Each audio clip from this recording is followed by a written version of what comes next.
कहानी श्री कृष्ण और श्री गणेश का दिव्य संगम। बहुत समय पहले गोकुल में शांति और आनंद का वातावरण था। सुबह की पहली किरणें जब गांव की हरियाली को छूती तो यमुना का किनारा और भी मनमोहक लगने लगता। मोर नृत्य करते, ग्वाल बाल हंसी खुशी बांसुरी की धुन पर झूमते और गायें प्रेम से कृष्ण के पीछे पीछे चलती।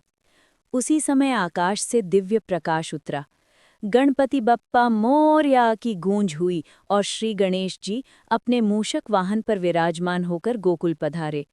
गोकुलवासी आश्चर्यचकित हो गए और जयकारे लगाने लगे। श्री कृष्ण ने बांसुरी रोककर मुस्कुराते हुए गणेश जी का स्वागत किया और उनके चरणों में प्रणाम किया। गणेश जी ने आशीर्वाद दिया, सदा आनंदित रहो वासुदेव।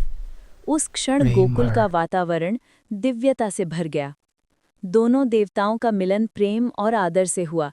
कृष्ण ने बांसुरी के मधुर धुन छेड़ी और गणेश जी तालियां बजाकर उस संगीत का आनंद लेने लगे। किंतु गणेश जी का आगमन केवल भक्ति आनंद के लिए नहीं था। उन्होंने गंभीर स्वर में कहा, कन्हैया, समय गंभीर है। एक असुर, कालासुर उठ खड़ा हुआ है। तभी आकाश अंधकार से भर गया और दूर से गर्जना की आवाज सुनाई दी। गोकुलवासी भयभीत हो उठे।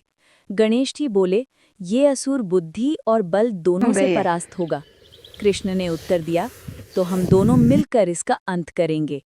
दोनों देवता अंधकार की दिशा में चल पड़े। घने जंगल में प्रवेश करते ही बिजली कड़की और असुर कालासुर प्रकट हुआ।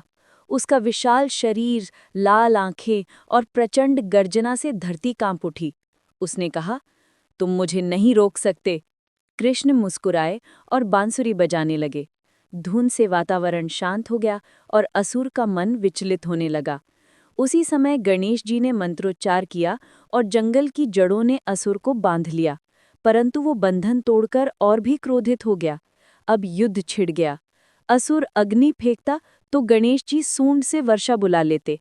वो प्रहार करता तो कृष्ण सुदर्शन चक्र से उसकी शक्ति काट देते। लेकिन गणेश जी ने कहा, अभी इसका अंत मत करो।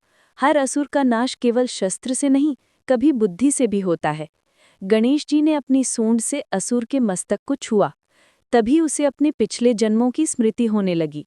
वो रोने लगा, मैं भी कभी भक्त था, पर अभिमान ने मुझे अंधा कर दिया।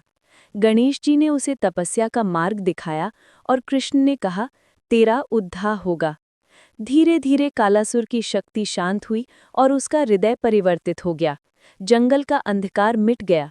गोकुलवासी दौड़कर आए और जयकारे लगाने लगे, जय श्री कृष्ण, गणपति बप्पा मोरया।